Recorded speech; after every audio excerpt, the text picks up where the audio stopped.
நபிக்கு மறைகிறது பிடித்தோம். இயேசுவின் தந்தை எனப்பட மரபினர் உருவகத்தாலே உணர்ந்து உணராது பல வகையாக பலரை நிற்கும் பரம்பொருள் ஒன்றே. கதிர் வெடித்து பரவுகிற கடல் விதித்து சூடாற்ற முழுமைவது நிலப்பரப்பின் உடற்பரப்பு தோன்றுகிற நதிவரும் மணல் கருவும் முன்தோன்றிய மூத்த தமிழே 13 பெருமையில் பாண்டியர்களை பார்த்ததிலே நின்மையான் வணங்குவதும் என்னை நீ வாழ்த்துவதும் அன்னை மகக்கிடையே அழகில்லை என்பதனால் உன்னை வளர்த்து வரும் உள்புகழ்க்கே உள்புலவர் தம்மை வாழ்த்துவது தமிழ் புலவல் வாழியதே. அவைக்கு தமிழ் வணக்கம், தமிழுக்கு முதல் வணக்கம்.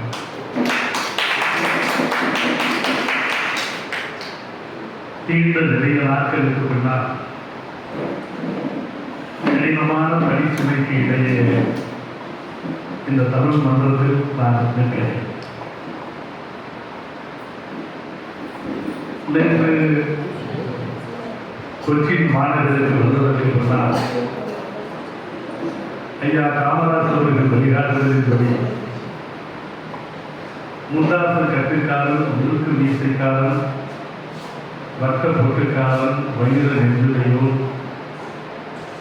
எத்தையுபுரத்தில் இளநீங்கம் பயின்றவர் பாரதி பற்றியெல்லாம் பேசினார்களே,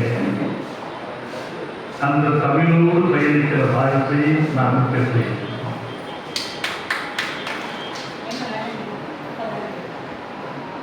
நண்பர்கள் உணவுக்கு வேண்டாம். நாங்கள் தந்தை பெரியாரின் மண்டபத்திற்கு சென்றோம். அதாவது பகுத்தறிவு கடலில் முதலில் நீராடிவிட்டு மகாதேவர் ஆலயத்திற்கு சென்றோம். பிறகு பக்தி கடலில் நீராட தொண்டு செய்து பழுத்தவளும் தூயதாரி மாறவிகளும் மந்தை சுரப்பை உலகிலும் இந்திய பாக்கரவி ஈரோடு சிங்கம் தந்தை பெரியாரின் வளாகத்திற்குள்ளும் தலையை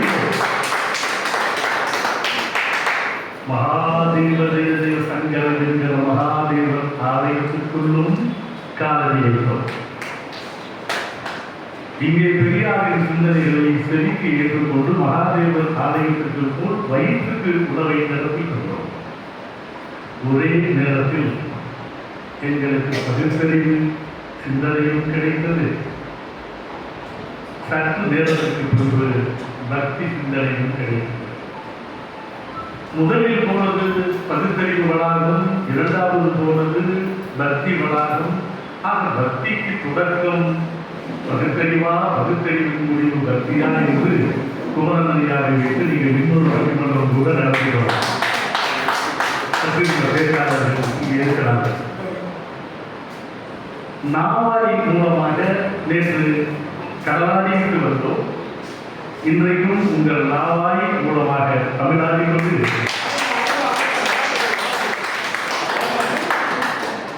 எனக்கு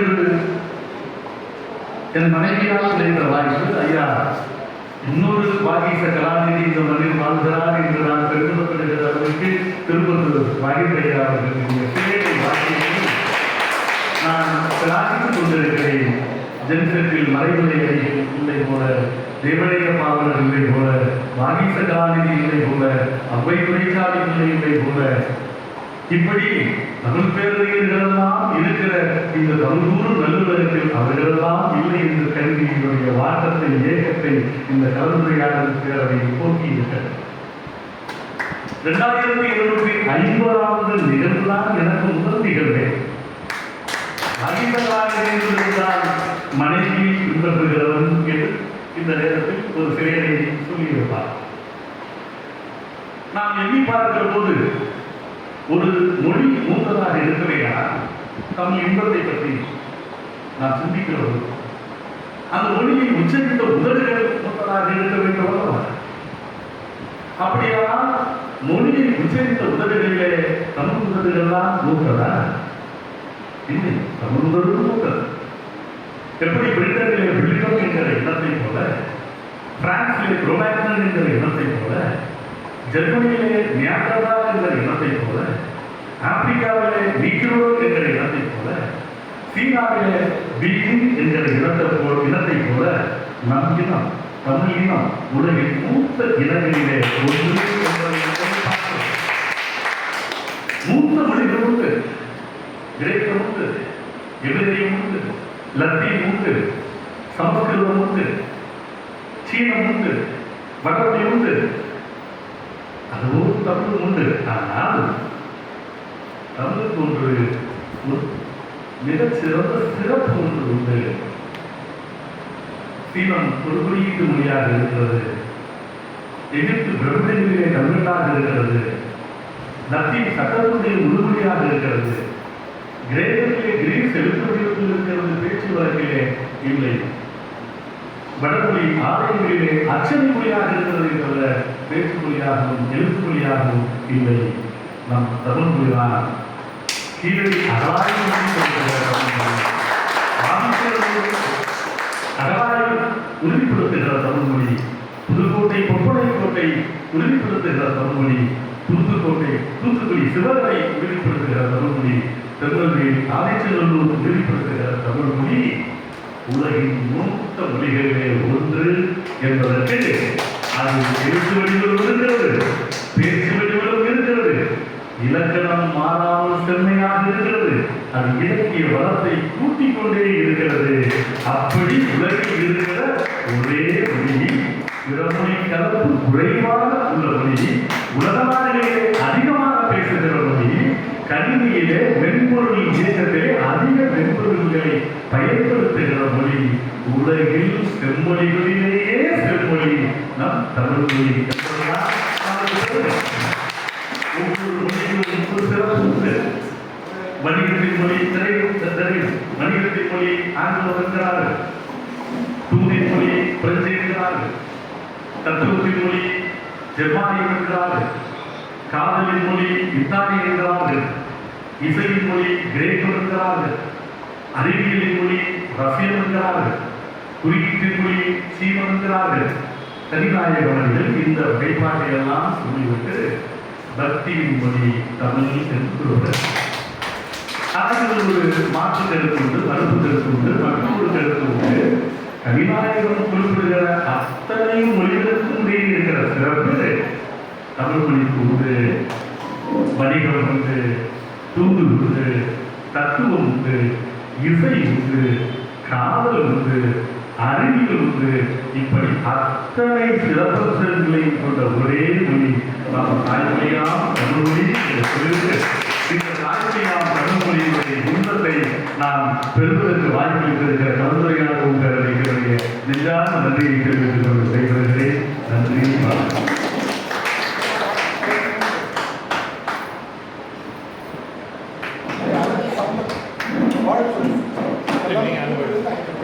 கையடிக்கலாமா?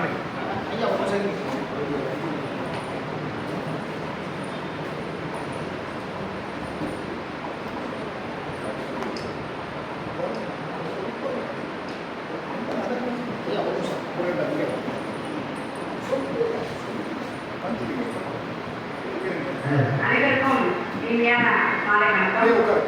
இப்போ பேசின நம்முடைய ஐயா அவர்கள் பட்டிமன்றத்தில் பேசின அனைவருக்குமே தன்னுடைய சொந்த காசாக 2500 ரூபாய் கொடுத்து மாணவர்களையும் பேசியவர்களையும் வாழ்த்துக்களை வழங்கினார் என்பதை நன்றோடு சொல்லிக்கொள்கிறேன். நன்றி.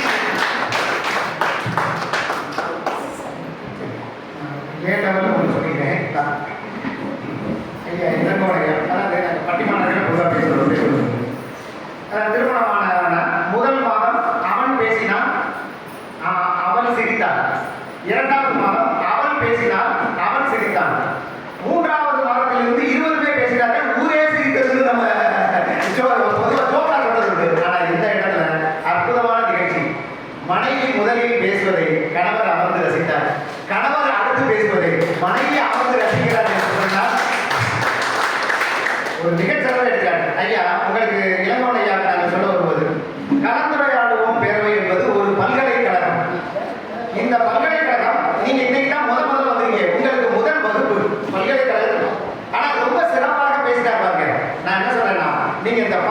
கிளாஸ்லயே ஃபர்ஸ்ட் கிளாஸா பேசுனீங்க.